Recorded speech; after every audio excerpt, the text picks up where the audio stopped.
এটা হচ্ছে আমাদের বক্সনগরে, আর এটার নাম হচ্ছে চার সদাগর বাড়ি। আবার কেউ কেউ বলে থাকেন এটা নাকি কোনো এক রাজার বাড়ি। তো আমি সে ভিডিওটা তুলে ধরলাম সবার মাঝে দেখার জন্য। তোমরা যদি কেউ আসতে চাও তাহলে অবশ্যই আসবে বক্সনগর লোকনাথ সেবা মন্দির সংলগ্ন এই চার সদাগর বাড়ি।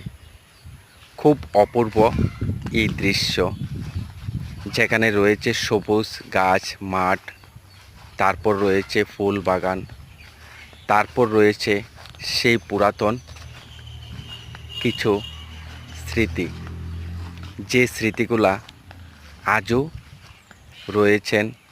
হাজার হাজারো লোক অনেক দূর দূরান্ত থেকে আসে দেখার জন্য। তো আমি সেটা তুলে ধরেছি দেখার জন্য।